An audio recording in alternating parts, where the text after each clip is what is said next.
Greetings, members one and all of the Salivation Nation. How much gold should you have in your portfolio? 35%?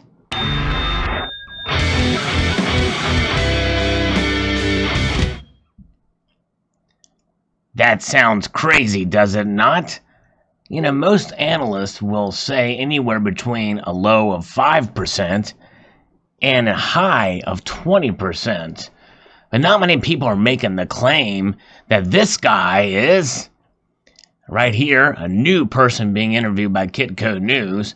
And actually, he does make a very good point. If you listen to the interview, it's actually quite intelligent. But he does say 35%, but he does clarify it. But I want to further kind of explain exactly what he means, because he uses a word interchangeably with another, I believe. So I kind of want to give a little bit of clarification, because I do believe that, yes, 35% gold is a part of your portfolio, at least in some circumstances, may have been wise. Let me further explain that. Before I do that, let's read exactly what this is talking about here. The amount of gold to hold in a portfolio that optimizes an investor's risk-return profile is much higher than what most would hold. This according to Ryan Gianotto, Director of Research at Granite Shares. We have found that this efficient level, the optimized level, was 35% gold. Not saying you should own 35% gold. That's an awfully high concentration. But it challenges the conventional wisdom of what pertains to gold and how we use it, Gianotto told Kitco News. And of course, that sentence really does not really explain exactly why that number was chosen. He did further explain a little bit, but moving on, he says, additionally, gold serves as an excellent hedge instrument as its performance is independent of other financial assets, Gianotto noted. Gold's correlation to the market, or indeed any other economic force, is essentially zero. There are three primary uses of gold in a portfolio, according to Gianotto: to hedge against interest rates, to use as a store of wealth, and to moderate and diversify investments. Those three together are very powerful.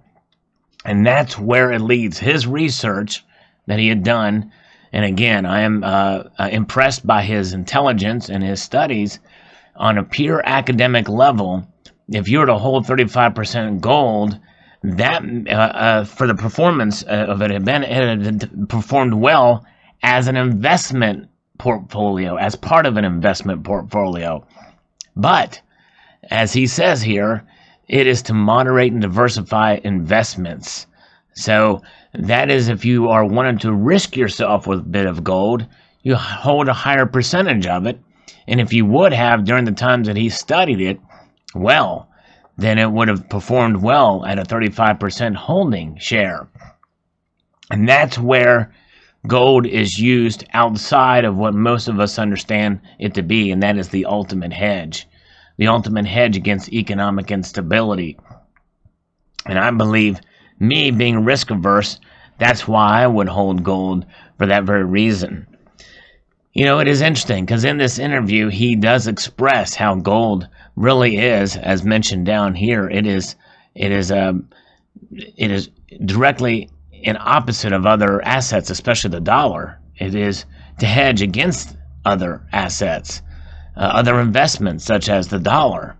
And of course, the dollar is money, but it's also by design, it is a depreciating asset, really, essentially, which is why we hold gold, why it's smart to hold gold. And I wonder what the percentage would be for silver.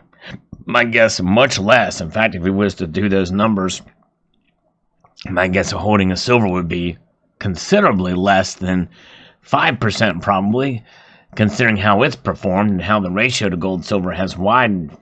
However, I will say that silver still is a hedge against economic instability, but it's more volatile. And you're only going to be able to handpick certain amounts of times where it's performed better than gold on certain spans of time. But really, it's gold, how it reacts in the markets is about the same way it reacts physically. It basically doesn't. It's there. It maintains its value. That's what it's supposed to do. It has been proven as a store of wealth and of value for thousands of years. And that is the key. And then basically his data show that, and the studies show that. I'll post a link to this so you can read that, so you can hear that interview. I think it's quite fascinating indeed. But it just goes to show you, and it has us really question about how much gold we should have in our portfolios.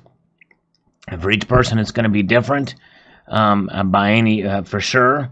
And I think that is something that, to take into account.